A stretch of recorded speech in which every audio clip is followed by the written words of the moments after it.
Assalamu alaikum wa rahmatullahi wa barakatuh. Hello everybody, I hope that you're doing well. Today we're going to work on Surah Al Mulk. Surah Al Mulk, known as the kingdom or the dominion, is the 67th surah of Al Quran Al Kareem. It was revealed in the city of Mecca and it is made of 30 verses. Its name, Al Mulk, comes from the first verse. Surah Al Mulk is known to be the surah which protects the one who reads it against the punishment of the grave. The Prophet Sayyidina Muhammad talked about the merits of Surah Al Mulk, in particular the intercession of Surah Al Mulk in favor of the believer against the torture of the grave.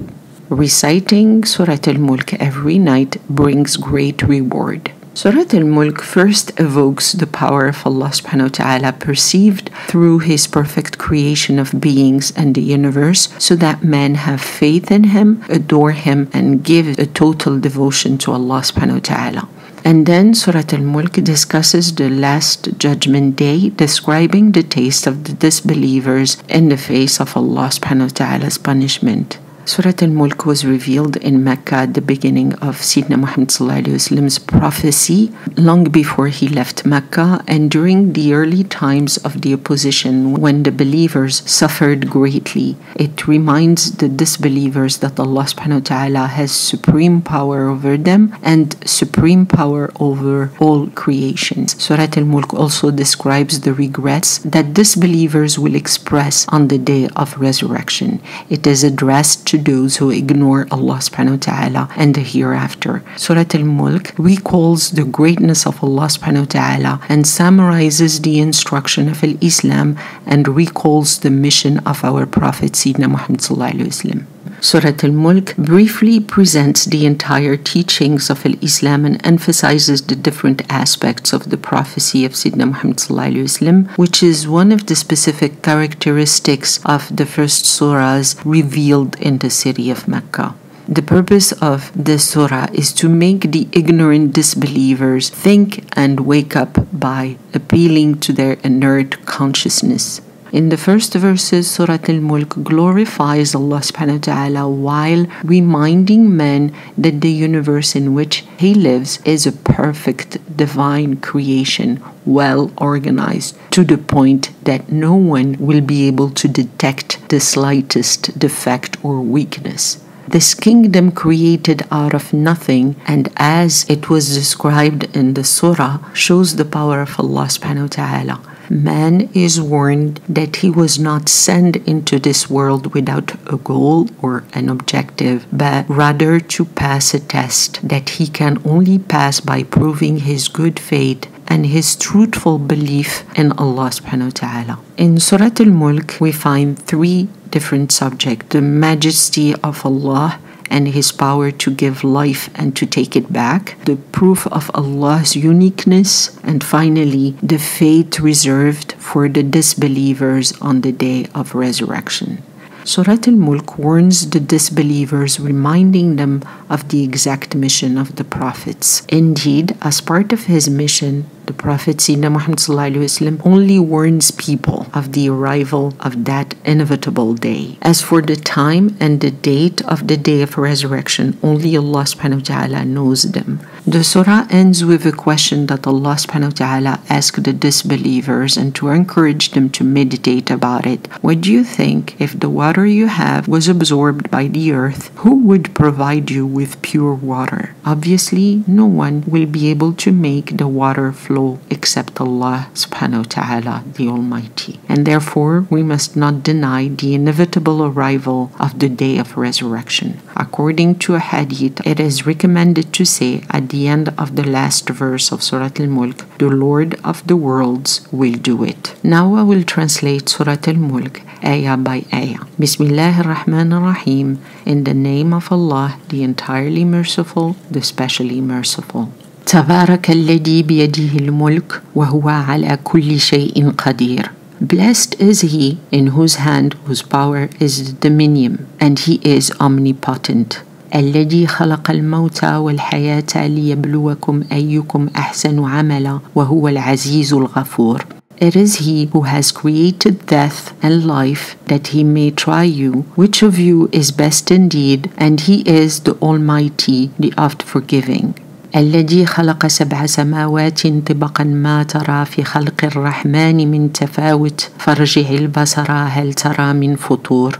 It is He who has created skies in 7 layers. You see no disharmony in the creation of the Almighty. So turn your gaze, look again. Do you see any rift, any crack? ثم ارجع البصر كرتين ينقلب إليك البصر خاسئا وهو حسير. Then turn back your look 2 more times. Your look shall come back to you weakened and fatigued. ولقد زينا السماء الدنيا بمسابح وجعلناها رجوما للشياطين وأعتدنا لهم عذاب السعير. And certainly we have adorned the world's sky and candles, and we have made them rocks for the shaitans to be thrown at them, and we have prepared for them the torment of the blazing fire. From Ayah 1 to Ayah 5, Allah subhanahu wa ta'ala talks about His power. In these first ayat, man realizes that the universe in which he lives is the best organized kingdom. He cannot detect the slightest error. This kingdom came into existence from nothing thanks to Allah subhanahu wa ta'ala, the Almighty Himself, and all powers of control and management and decisions are entirely held by Allah subhanahu wa ta'ala, whose power is infinite. Man is told that in this system, imbued with wisdom, he was not created aimlessly. He was sent to a trial in which he can only succeed by his good works and good conduct. Allah subhanahu wa ta'ala, who has power over all things, frees us from the fear of others. Surah Al Mulk reminds us that ultimate goodness and love is found only with Allah. When we are convinced that Allah subhanahu wa ta'ala alone holds absolute control over our world, He becomes the only one we can fear, so as not to lose His love, His goodness, and His generosity. And above all, we do not want to lose our relationship with Allah subhanahu wa ta'ala, our creator and our provider. So how does Allah subhanahu wa ta'ala want us to live our lives? Allah subhanahu wa ta'ala created us to be tested in this life and to see which one of us do the best deeds. And especially when good deeds are done in good faith for Him alone, Allah subhanahu wa ta'ala, without expecting a return from others and without worrying about the people around us. It allows us to find inner peace and tranquility. The signs of Allah subhanahu wa ta'ala are everywhere around us. Look at the sky, the earth, the sun, the moon. But sometimes we don't see them. وَلِلَّذِينَ كَفَرُوا بِرَبِّهِمْ عَذَابُ جَهَنَّمَ وَبِئْسَ الْمَصِيرُ. And for those who deny their Lord is the torment of hell. And how evil as a destination. إِذَا أُلْقُوا فِيهَا سَمِعُوا لَهَا شَهِيقًا وَهِيَ تَفُورُ. When they were cast therein, in hell, they heard the scary boiling sound of it. تكاد تميز من الغيظ كلما ألقي فيها فوج سألوهم خزنتها ألم يأتيكم نذير. Hell almost bursts up with its anger. Whenever a group is cast therein, hell keepers ask them, did no warner come to you? قالوا بلى قد جاءنا نذير فكذبنا وقلنا ما نزل الله من شيء إن أنتم إلا في ضلال كبير. They, the people of hell, said, yes, indeed, a warner had come to us, but we belied him and said, Allah never sent down anything, you are only a great misguidance. وقالوا لو كنا نسمع أو نعقل ما كنا في أصحاب السعير.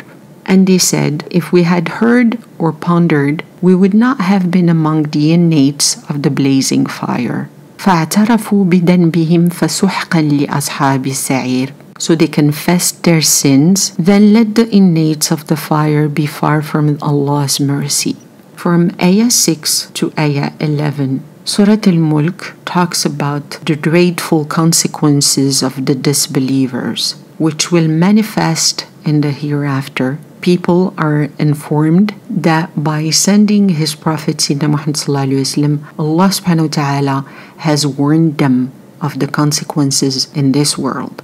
Allah subhanahu wa ta'ala affirms that when the disbelievers are thrown into the fire, the guardians of hell will ask them if they had been warned. They will answer that their big mistake was to laugh at those who warned them and to consider them as misguided rather than following their advice. The fact is that when a person refuses to face reality, even his senses ceases to function normally. They don't see, don't hear, and they don't think anymore. In this world, it is rare to admit our faults and mistakes, but in the hereafter, we will recognize them all. Unfortunately, it will be too late by then. The disbelievers will acknowledge their sins, but they will be far removed from the divine mercy. إن الذين يخشون ربهم بالغيب لهم مغفرة وأجر كبير. Certainly they have reverence to their Lord in the unseen. For them are forgiveness and a great reward. وأسيروا قولكم أو اجهروا به إنه عليم بذات الصدور. And conceal your word or manifest it. Surely He, Allah subhanahu wa ta'ala, is all-knowing of what is in the hearts. ألا يعلم من خلق وهو اللطيف الخبير. Would not the Creator know what He created? And He is the most kind, the all-aware. هو الذي جعل لكم الأرض دلولا فامشوا في مناكبها وكلوا من رزقه وإليه النشور. It is He who had made the earth humble for you. Therefore, go about on it, on mountains, on valleys, and eat of His sustenance, and to Him is the resurrection and the gathering.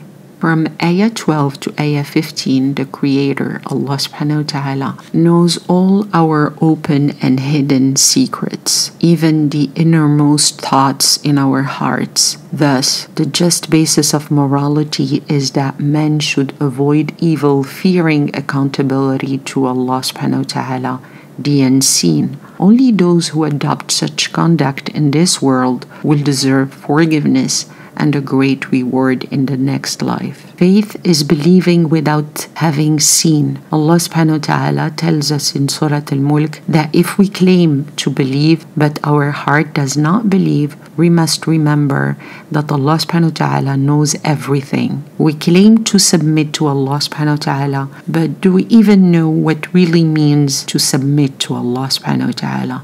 Let's just look at the earth and how it is subdued. We will be buried in this earth and we will be resurrected, but most of us never think about death and resurrection.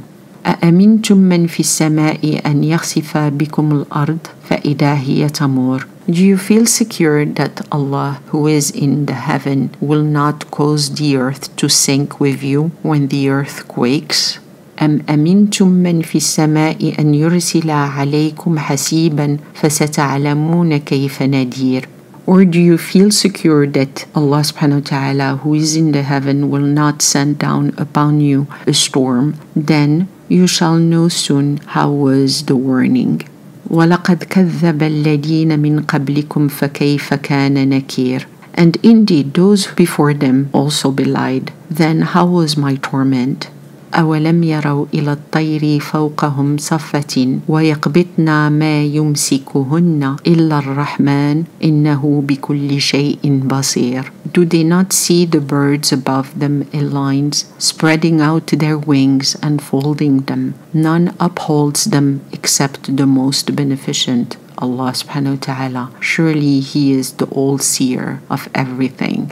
أمن هذا الذي هو جند لكم ينصركم من دون الرحمن إن الكافرون إلا في غرور. Or who are these soldiers to assist you beside the most beneficent? The disbelievers are only in arrogance and deception. أمن هذا الذي يرزقكم إن أمسك رزقه بل لجوا في عدو ونفور. Or who are these people who will give you sustenance if Allah should withhold or stop His sustenance? Nay, they insist in crossing the line and being distant from the truth. أفمن يمشي مكبا على وجهه أهدى أمن يمشي سويا على صراط مستقيم. then the person who goes prone upon his face is in more hidayat, or the person who walks upright upon the straight path, the path directed to Allah subhanahu wa ta'ala.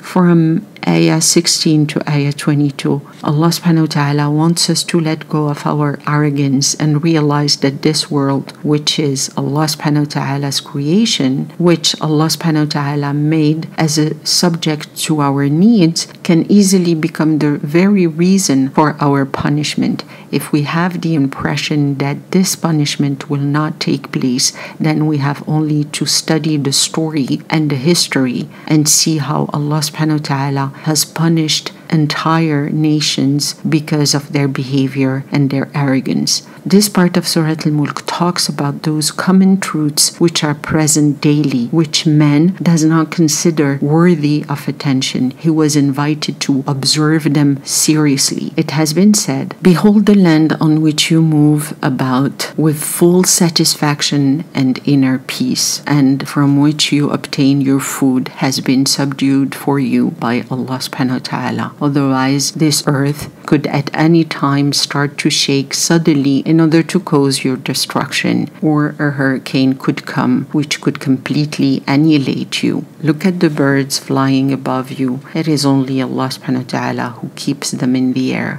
Look at your own means and resources. If Allah subhanahu wa ta'ala wants to inflict a plague on us, nothing can save us from it. And if Allah subhanahu wa ta'ala wants to close the doors of subsistence, rizq, to us, no one can open them for us neither. These things are there to make us aware of the truth, but we do not see them because we take everything for granted and we don't bother to look closely at things beyond the obvious. Those who are not able to draw conclusions from their observations and they do not see, they do not use their sight, they do not hear, they do not want to use their mind, and they do not want to look at what Allah had created and what Allah has granted them, they cannot also see the straight path that leads to Allah subhanahu wa ta'ala.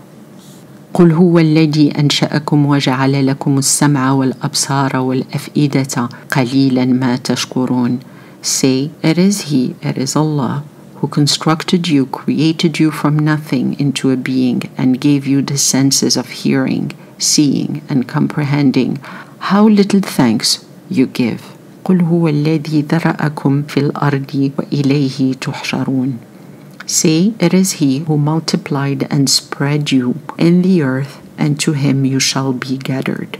ويقولون متى هذا الوعد إن كنتم صادقين.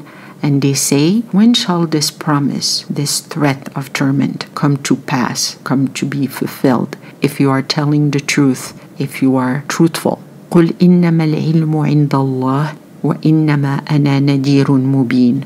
Say, this knowledge is only in the presence of Allah subhanahu wa ta'ala, and I am only a plain warner. فلما رآه زلفة زيئت وجوه الذين كفروا وقيل هذا الذي كنتم به تدعون. But when they saw it closely, the faces of those who disbelieved turned black, and they were told, this is that which the torment you used to ask about, like when it will come to pass. From Ayah 23 to Ayah 27 of Surah Al Mulk, it was said, you will imperatively appear before Allah subhanahu wa ta'ala in any case.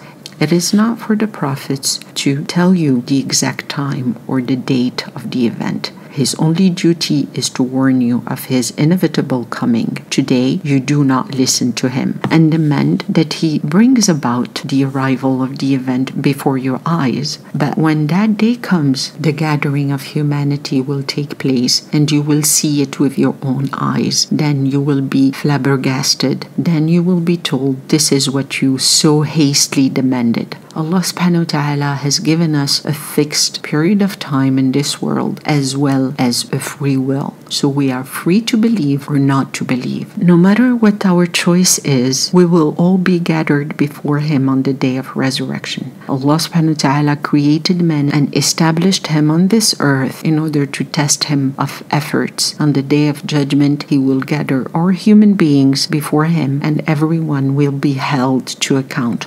only Allah subhanahu wa ta'ala knows when that day will come.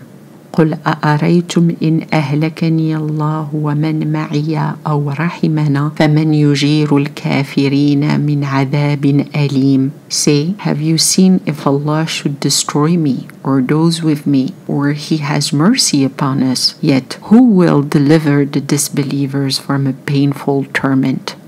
قل هو الرحمن آمنا به وعليه توكلنا فستعلمون من هو في ضلال مبين. Say, He is the one most beneficent. We believe in Him and in Him we put our trust. So you shall come to know soon who is in manifest misguidance. قل أريتم إن أصبح ماؤكم غورا فمن يأتيكم بماء معين. Say, have you seen if all water were to sink down the earth, who is it then that will bring you flowing water? In Ayah 28 to Ayah 30 are answers given to the words of the disbelievers in Mecca. They were against the Prophet Sayyidina Muhammad sallallahu alaihi wasallam and his companions. They cursed the Holy Prophet Sayyidina Muhammad sallallahu alaihi wasallam and prayed for his destruction and that of his followers. Surah Al Mulk sheds light on the mission of the Prophet Sayyidina Muhammad sallallahu alaihi wasallam, especially on the fact that the Prophet had people warned about the arrival of the Day of Judgment. As for the time, the date of that day, only Allah subhanahu wa ta'ala can designate them. In conclusion, this question was put to people to ponder. If the water which came out of the ground somewhere in the desert or from a hill and on which your entire activity must sink and then disappear underground, who but Allah subhanahu wa ta'ala can restore this life-giving water to you? Our salvation and sustenance are in the hands of Allah subhanahu wa ta'ala. These creations confirm His power, His kingdom. Through Surah Al Mulk, man is reminded that he is sent to this world to pass a test that he can only pass by proving his faith and his true belief in Allah subhanahu wa ta'ala. Let us make Surah Al Mulk part of our life in order to see life with lucidity and generosity of heart. Let us love Allah and fear losing our relationship with our Creator and our Provider, to perform the best deeds which will make us beautiful in the sight of Allah subhanahu wa ta'ala. Wallahu a'lam. I hope that this small explanation and translation of Surah Al Mulk was helpful. I wish you the best. Wassalamu alaikum wa rahmatullahi wa barakatuh. Bye bye.